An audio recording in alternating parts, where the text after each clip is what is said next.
But you know what's interesting? So you take your failures, or what you think is a failure, right? Because I don't actually love all of our pops. Right. And you put that out there to the world, and it is somebody's favorite pop. Yes. And they're going to remember it forever. Yep. And so it's kind of like, I don't know, in your industry, a bad movie or a bad advertisement that you think, like, we went the totally wrong way with that. Right. Someone like is going to remember it and quote it forever. On this episode of CLevel, I'm chilling with the king himself, Nick Carse, co-founder of King of Pops.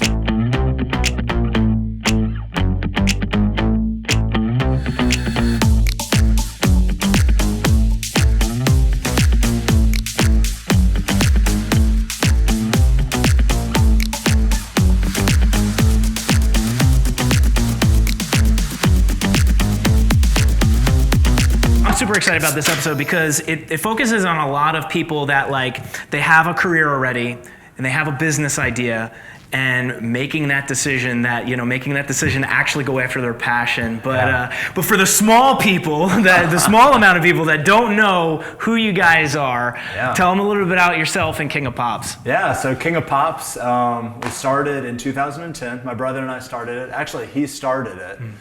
He lost his job in the financial crisis, 2009, sleeping on my couch. And at that time, I was a prosecutor in Gwinnett County. So I was in... Boy, a prosecutor. So how do you go from prosecutor to this? We'll get there. Yeah. But I was doing that, graduated law school in Atlanta at Georgia State, was putting people in jail for misdemeanors, things like DUI, domestic violence, shoplifting, minor drugs, whatever it was. And that was just interesting. I think it helped me a lot. It helped me with personal confidence, helped me with confidence in speaking in front of people, all those kinds of things. Right. But at the end of the day, I didn't have passion for it. I think that is a very important part of law and an important part of the world, but not for me. So, it's good you recognize that early on as this is not really what I'm... And before that, I was working at AIG, so I was doing insurance rate analysis, and also very interesting, but not something I was passionate about. I'm pretty good with numbers, pretty good with computers, can put all those things together, but at the end of the day, that wasn't something where I was interacting with people and making them happy. And so fast forward back to kind of where we were with that question. Yeah. And Steve lost his job in the financial crisis. He's my brother and business partner. But my older brother, he's an anthropologist. And so he was doing work in Central America. And my younger brother, Steven, and I were traveling in Central America with him, falling in love with these desserts everywhere we went. So frozen desserts in Mexico were the paletas. Frozen desserts in Guatemala were kind of the rum raisin things in a bag, and then going down into Costa Rica and Panama and everywhere. They're just their own versions. So we fell in love with that over maybe some drinks on the beach, talked about what it would be like to have your own business, to sell these amazing frozen desserts to people and make them smile. But then it was also the time where food trucks were starting to come on the scene. So in the hip cities, whether it's Portland or Austin or LA, that was happening. It wasn't really happening in Atlanta yet, but I knew we were on the cusp. And so it was kind of the confluence of those ideas, losing the job, frozen desserts, food trucks, all kind of coming together and say, what can we do with this? And so he started to bring it out to his friends who were in offices, who were kindergarten teachers, whoever would eat the pops and give us a little feedback on it. We'd give them out and then kind of just set a drop dead date of April 1st of 2010 for the day we started King of Pops. And that was just, if you don't set that date or don't have a timeline that you stick to and make real, then it just kind of be, I'm not quite ready. I can't quite do it. Were you still practicing law during that time? So that was your drop dead date too, to make that decision to come on board? Yeah, exactly. He was living in my house because he had bought a condo that he couldn't afford after he got laid off. So he rented that out, was sleeping in my house. And the April 1st came, he set up shop. About a month into it, there was enough volume and enough opportunity to say, he came to me and, I was helping on the nights and weekends, helping make pops, helping do whatever. But he's like, hey, you want to do this? We can make this thing work. You want to be my partner? And from there, it was that decision. And so one of the only times my dad has handwritten me a letter in my life was to encourage me to not quit my job and to stay in my legal path, and that it would be a great career for me. That was his life. My parents are Midwestern, and He stayed at his career for 34 years, I believe, and that was just kind of what he knew as a reality of how to be successful. Right. You know, fast forward to now, he's been working with us, both my mom and dad, collecting our AR and doing sales and stuff. But at that time, he wrote me that letter saying, stay the course, and you know, didn't tell him that I had already quit my job. Just going to it was moving on. Yeah. But yeah, so that's how we started. I started King of Pops with my brother full time about a month in. That's awesome. See, I find on that, the whole parental thing, you know, and I think it's a generational thing, right? So, for sure. so that generation, right, and baby boomers, like they have been with the companies for many, many years. And I think a lot of times, like, when they're raising their children, that's what they think. It's not the same way anymore. It's a different generation, you know. And I think, you know, we got to be cautious, you know, with let's figure out exactly what the direction our children want to do, right? Yeah. And then give them an advice and support them in those things, because a lot of times.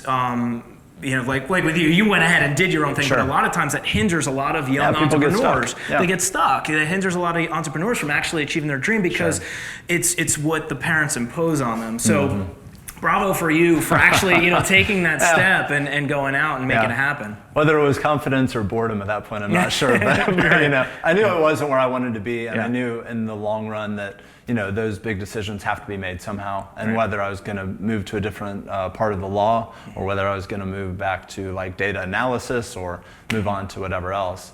I think what I learned in the first few months when I wasn't full-time or wasn't a partner in King of Pops yet was that the thing that made me really happy about that was the interaction with people. And so it'd be out at an event, a festival, a farmer's market, whatever it was, and just talking to people about the product, how interested they were in what we were doing, and that energy that I could give back to them. Just like that was real human connection. I mean, that was like friends, that was neighbors, that was people getting together that wouldn't have otherwise had that interaction, right? And so we didn't realize this for several years, but that came to be our core purpose of our business, is to create unexpected moments of happiness. And so I think it is that connection, that human connection, and that happiness is the thing that, you know, is what King of Pops is, and is why we're still here, is why you know, we're successful on the scale that we are. Right. But and that you know, makes sense. I mean, because the biggest thing is that, you know, you have to have your company's why, right? Like, and that why is very, very clear, and that's great, because I could see that contributing to your success. Because if it's more than just a product, I think a lot of people that just start businesses, you know, it's like, hey, I'm pushing this product. No, it's got to be more than that. Right. You know, you got to have a heartbeat. Yeah. So I mean, I can make a widget. I could, you know, we could probably start 10 brands next year. Now that we have some knowledge about, you know, manufacturing and distribution and accounting and personnel and all these like kind of technical things, but they would just be different brands than what we've established with King of Pops, because I do think it's something that people from Atlanta in particular, and in other cities now too, as we've expanded, have come to know as something very important for their communities and something they're proud of. So they're kind of on board with our journey. And when their grandma or their best friend comes to town, they want to, you know, show us off. It's like, and people are like, why? It's just a popsicle. And yeah, that's true, but it's also the people that you come in contact with at a King of Pops cart. You know, they have a joke, or playing a ukulele, or doing some magic or whatever. Just like that little moment of interaction, we think it is pretty special. It's the customer service. Yeah. It's an experience. You know, and I think, you know, having that element in your business is just going to solidify, you know, customers continuing to come back. Exactly. You know, for more. So really cool. So we were, you know, giving a tour of the factory. We were talking about some of the other things, and you know, where this might be a seasonal business. Tell me a little bit about some of the creative ideas that you had to kind of battle the ups and downs of having a seasonal business. Right. So I don't know if you're in your seat. You're probably sounds like you're more of a visionary. So you're the high entrepreneur, high idea, high opportunity. Oh yeah. And I think I have that to some extent, but my brother even more so. You know, he took the initial risk, and so I probably turn down or say no to a lot of the ideas, because my job, I'm kind of like in the COO seat, or the integrator seat is what we call it in our company. And over the years, it's been all kinds of ideas. So our current ideas for the downturn in popsicle season, which is unfortunately inevitable in this climate. If we move to Miami or Jamaica or Yeah, Costa you're ready Rica. to go around, Then we really can just go around. all the time. But for now, we're Yeah, here, yeah. and we need to face that reality, I guess. Yeah. But yeah, so we started, I believe it was our 3rd year of King of Pops. I was actually out in LA visiting a friend who is in the advertising business and kind of hip. He lived in Venice Beach, hanging out watching football or something like that. I guess must have been a really bad game because it was before Christmas, so whatever the worst bowl game is that's before Christmas. Yeah. And this little surfer dude with elf ears comes up and delivers a Christmas tree this big that they set on top of their coffee table. And I was like, well, that's interesting. People are paying for that, for some guy to bring them a bush that kind of resembles a Christmas tree, but is whatever it is. Yeah. So we took that idea and realized that it meshed really well with our business and our opportunity, because we do about 90% of our business in 8 months out of the year. Right. So what do we do with that other time? How do we keep our great talent on? How do we maintain the business just cash flow wise? So all those like real business decisions mixed with the cultural parts of the business about maintaining staff were at the forefront. And we thought that the Christmas tree business seemed to mesh perfectly in Right. that. So, it's a quick hit. It's 1 or 2 months out of the year. Specific season. Yeah, very fills specific. that We slot. know it's Yeah. coming every year, and Yep. it's not the best season for Pops. Right. And so we took a stab at it, and we started off doing like some gnarly little local Georgia bushes that kind of resembled Christmas trees, because we've been all about local, been all about Georgia, been all about like kind of supporting our neighbors, our farmers, our producers in the neighborhood, whatever.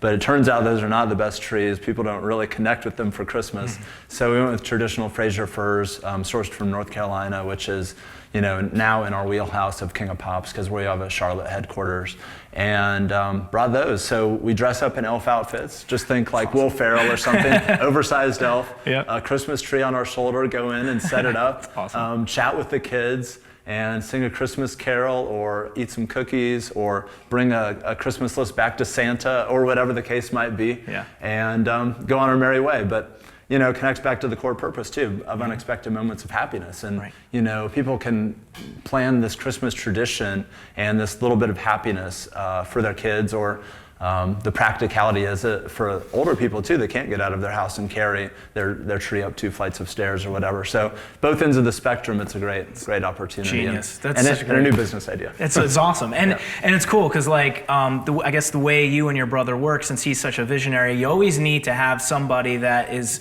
kind of keeping you grounded, because some visionaries they can come up with these great ideas, but let's figure out practical. And this makes so much sense because you now have a business that can last all year round. Sure. You filled in the gap with Yeah. having the Christmas tree business. Yeah, So that's pretty cool. it's really neat. And then since then too, I mean, we've either started or developed other businesses. So we have a dog treat called King of Pups. Oh, awesome. Which, if people are going to spend money on their kids, they're going to spend money on their pets. Right.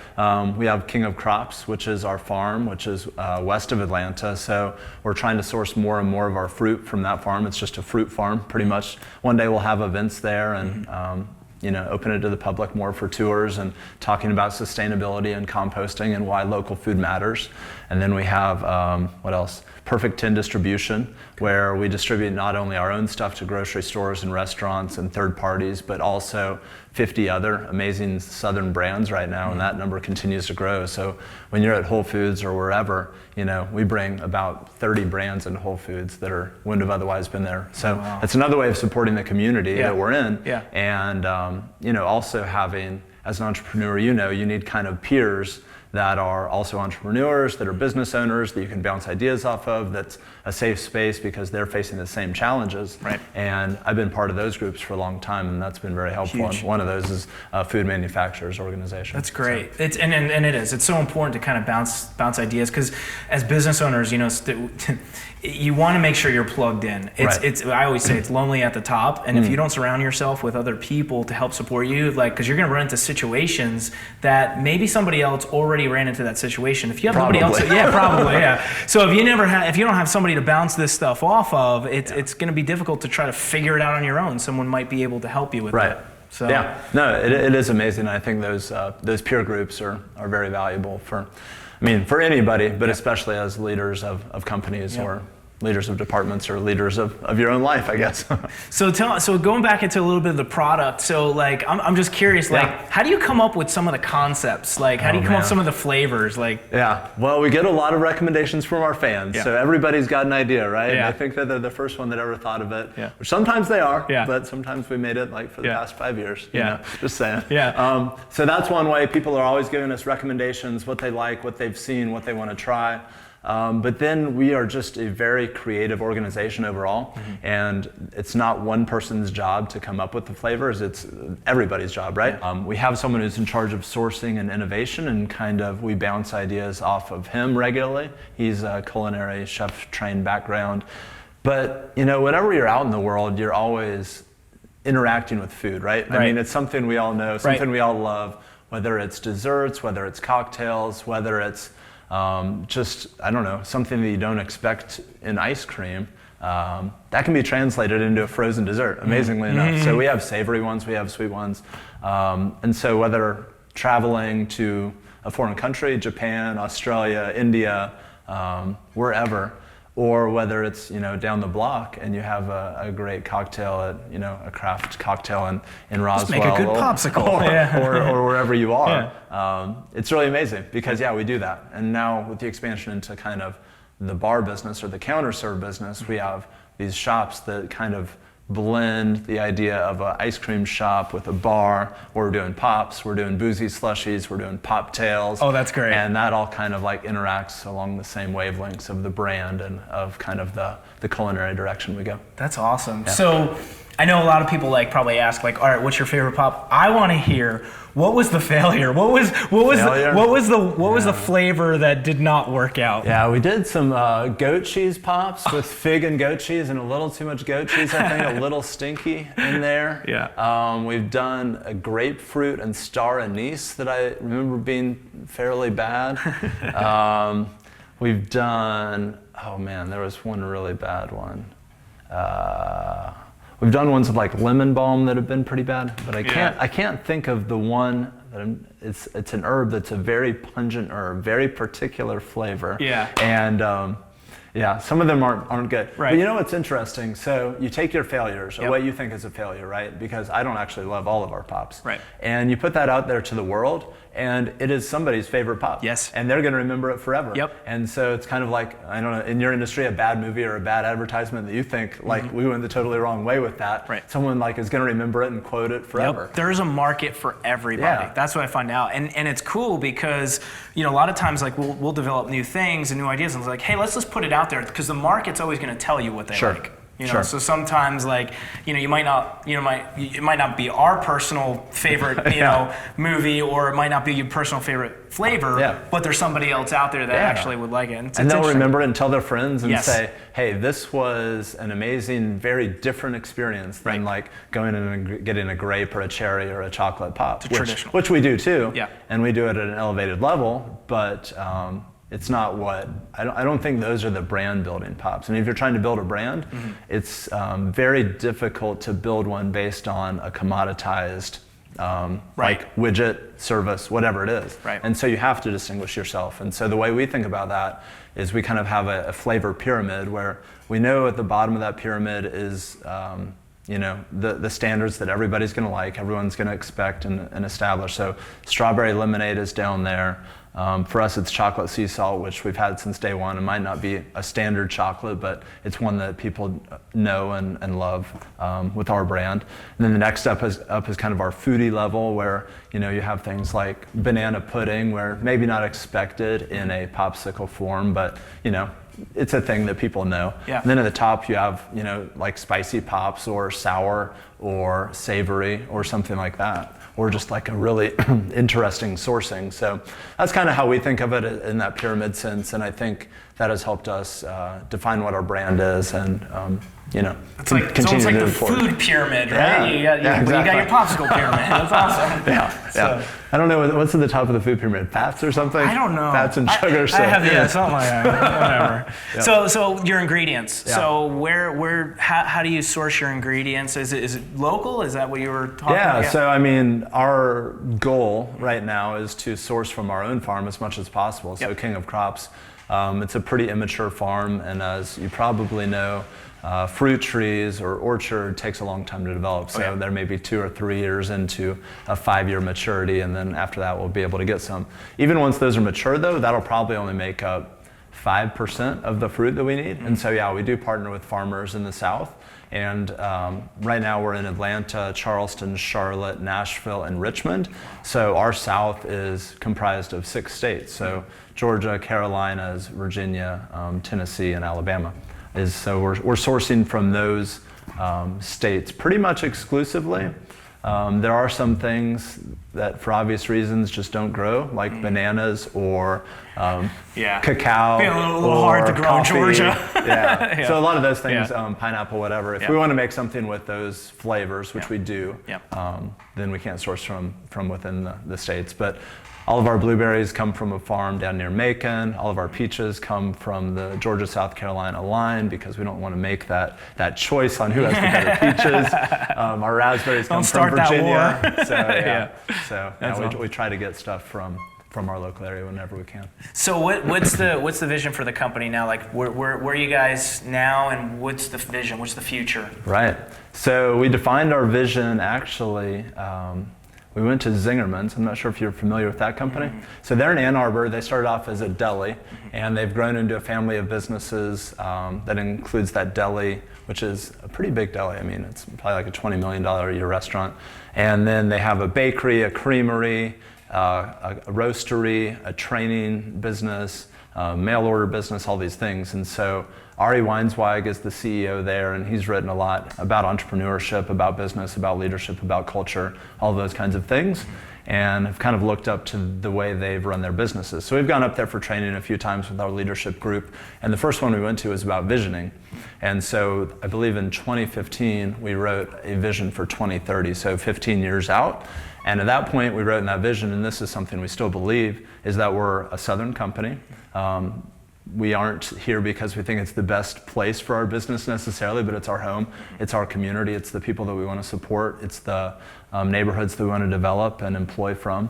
And beyond that, we're a family of businesses, so we're a place where we give our employees a chance to propose ideas that are heard and developed, starting other businesses where we have 5 to 10 different businesses, so we're well on our way there. And overall, we just want the culture to be something that is fun, creative, accessible, inclusive. Like all the things that make a great culture, they aren't all playing ping pong with a keg, right? At a tech incubator. I think those things are great. Yeah. But I think what's more is having the right people in the right seats, having a challenging but fun culture where people feel fulfilled by the work they do. Oh yeah. And overall being able to see that overall vision of where we're going over the next, 1, 3, 5, 10 years.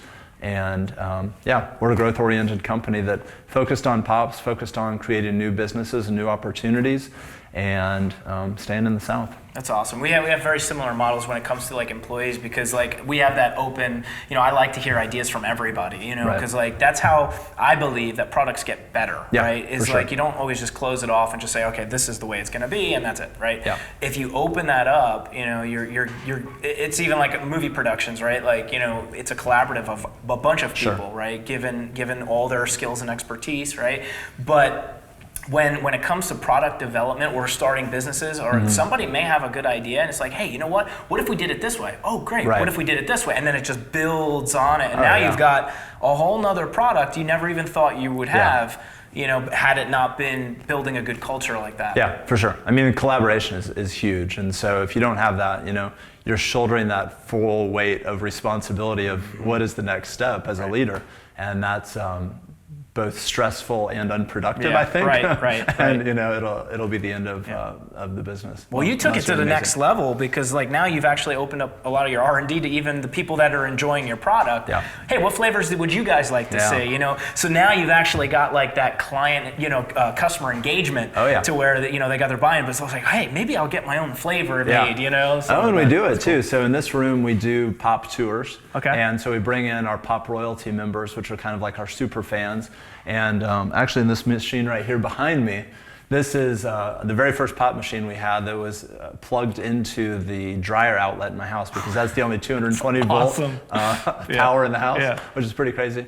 But now it's our R&D machine, and we invite people in that can kind of mix up their own concoctions, freeze them, and take them home with them. That's so cool. So yeah, sometimes those flavors work out, sometimes they don't, but everyone has fun doing it. That's funny. Yeah. Well, I'm getting kind of hungry. Yeah. I would love to sample some of your products. So all right. See what you got here. I grabbed a few pops. We have raspberry rose water, which I thought might be kind of interesting. I'm not sure if you're into that. Yeah. Mango chili lime, so we got some spicy. What should I start with?